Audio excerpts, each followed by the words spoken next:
Today we're back and we're back reacting to another viral piece of content that's done really, really well when it comes to a clothing brand. I'm going to share some of the biggest insights as we watch a live video. We're going to share what works really well with it, what they've nailed, what we can take, replicate, and steal when it comes to growing your own online businesses as well with social media. So I'm going to dive deep into all of this so we can learn, we can grow, and we can build our businesses as well. So the ad is quite niche, or the business is quite niche. I've never really heard of it until someone, my editor, kind of mentioned it to me. So it's called Airly. So it's a clothing brand, and they did this ad which blew up, crushed, became super profitable. And let's watch it and see, find out exactly why that is.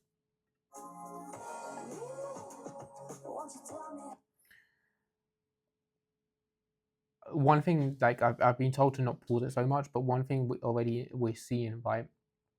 In 2014, we stopped retouching. Like, one big thing, again, right away off the bat, I'm gonna share is, like, to me, what this tells me right away is they're very, very good at spotting kind of trends in the market. And what I mean by that, and trends in the market, very fancy. It sounds really fancy, but effectively, all that means is a lot of people thinking very similar thoughts.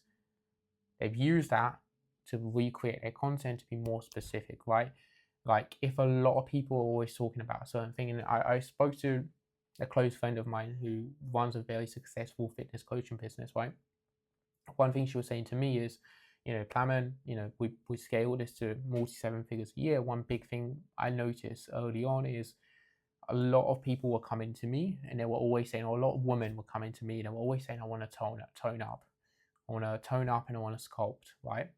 At first, because I'm a really good trainer, at first I was very hesitant towards it, and I was just creating a lot of content saying you shouldn't want to tone up, you shouldn't want to sculpt up. Here's why that's not true. Here's why you want to build muscle, and here's why you want to lose body fat, and here's why that actually means that. No one was really buying. I wasn't really getting many leads from it. The minute things really started to change in my business was, and this happens all the time for our clients as well, right? We notice the trends, we notice what our audience is saying, what their audience is saying, but I'm diverting. What she said to me is, like, the minute things started to change was when I stopped kind of trying to push people away from this with my content. I start saying, if you want to tone up, if you want to sculpt, I've put a program together for you to do that. Is she lying?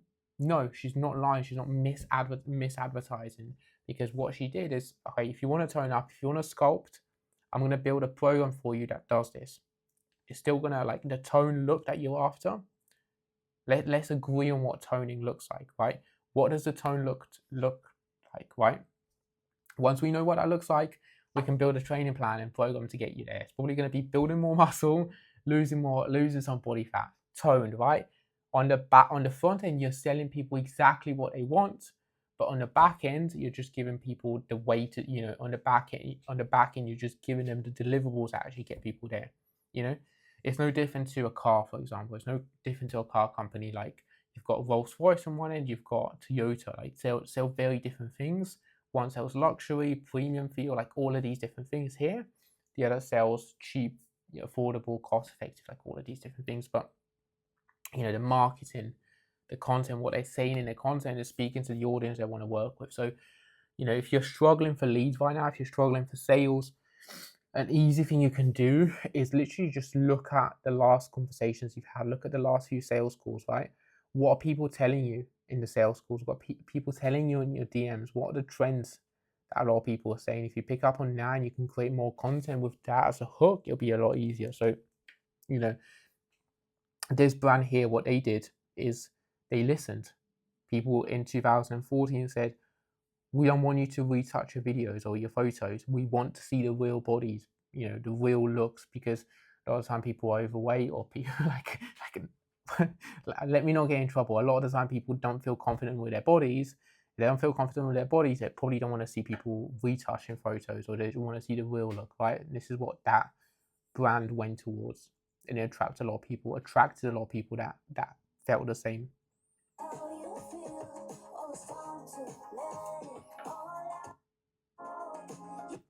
This is very interesting, by the way. This bit here, very, very interesting. Very, very interesting. The reason this is very interesting is, like, right now there's a big mistrust on content on social media. People can't necessarily tell what's real and what's not sometimes. And it's going to get, by the way, this is going to amplify. Like, people already don't know what content is real, like 50-50. 50% of the time. This is only going to amplify as AI and content gets better. Like, the AI content gets better, people will be able to, like, less and less likely to be able to tell what's real and what's not. So them committing to that, I think this is only going to enhance and build their social media even more. But this is a market trend at the moment. This is a trend at the moment that people are already speaking about. A large people are speaking about how they hate AI. They don't like it. They think it's like disingenuous. They don't feel it's real, which is not. It's not like human. Because they feel disingenuous, they don't want to do anything to do with businesses that post it or content to do with it. They see that they've made this promise. They're going to pull a lot of people in that actually despise and hate AI content. Like, my brother's the same, he hates AI content. So it's something we can learn from that. And again, core message, fantastic, blown away. This is incredible. This is amazing. Real people only, like, core message, core offer, core North Star. The North Star of this is real people only, right?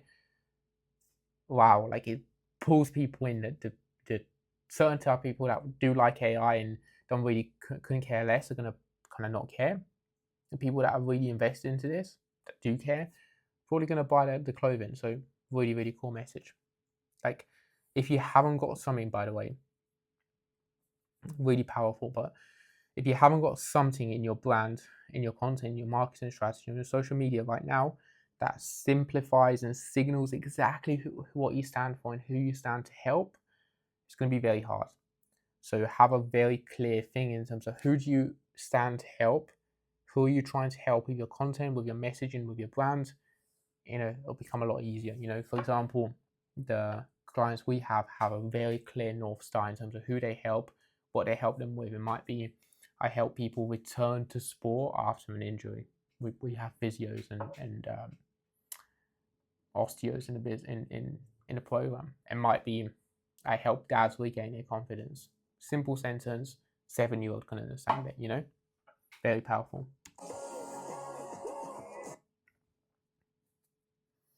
Very, very powerful again, because it's like these two things people hate already by the looks of it. No retouching, no AI.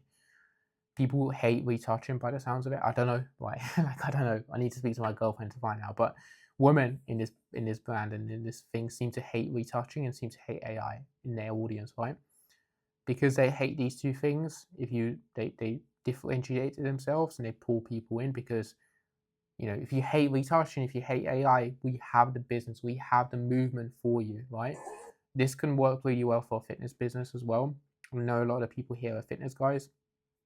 It might be no fad diets, no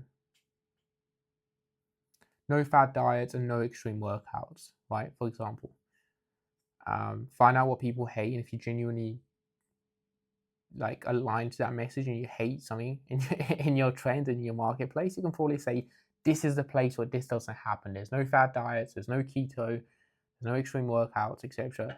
The only thing I'd be careful with is don't have too many. Have maybe no more than 2 or 3. 2 probably the max, like no more than 2 things you stand against. If you have a lot, it becomes very hard for people to really buy into the message. This is a mistake I made. Last thing I'll say is, like, this is a mistake I made. For full disclosure, when I was selling fitness, so 10 years ago, when I was selling fitness programs, I had too many things I stood against, right? I stood against like the hardcore personal trainers that were like in the gym, bodybuilders, and really kind of push their clients super hard, which didn't really want to be pushed. Stood against that. I stood against fad diets. I stood against like keto, intermittent fasting, like all of these different things. And then because I was trying to stand against so many different things like extreme supplements and all of this, it just became too confusing. So if you are going to do this, just not have more than 2 or 3, right?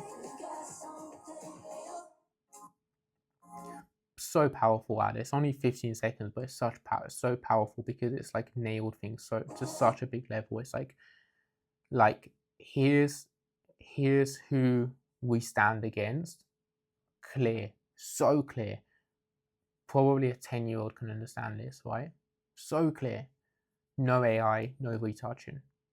And here is who it's for, right? Amazing. This is incredible, honestly, because it's like, this is who we're against. We're against retouching. We're against AI. This is who we are for, right? Any successful business online or in real life, online more so because you need to communicate this stuff better. You know, in person, if you have a local business, you get people coming into your studio and to your gym floor, you can kind of tell them the differences, right? But online in particular, you really need to nail this. You need to have a very clear thing in terms of who you're trying to help and who you're trying to kind of stand against and what you're trying to help people with. That it's a big frustration or big bottleneck in their life. It might be, you know, like if you're stuck on like who you help, which is a big thing people struggle with. They tell me they struggle with their niche, right? The niche could be who you were 5 years ago. So 5 years ago, what did you struggle with? Was it addictions? Was it relationships? Was it health? This is what I struggled with 5 years ago. This is the thing that was really holding me back from achieving that. So I help people that were where I was 5 years ago, just simplify it. I help people, you know, if you struggled with addictions and you help people with addiction, I help people with addiction overcome it, and we do this without having this nonsense method or frustration that people have, right? Make very powerful stuff. I have an entire document on this, by the way, in terms of figuring out who you want to help and kind of how you can actually build out your niche. So it's not that kind of cliche nonsense of like helping busy dads 30 to 33, you know, very confusing, right? If you want a Google document in terms of how you can build out your niche and your target and your offer specific to who you are, then if you just comment, or not comment, if you just message me on Instagram, saying offer, I'll send it to you in your DMs as a Google document that you can implement. If you found this video helpful, if you want to see more like reaction style videos to viral content, then just comment or just like the video so I know, and then subscribe if you want to see more. And I'll see you in the next one. Peace.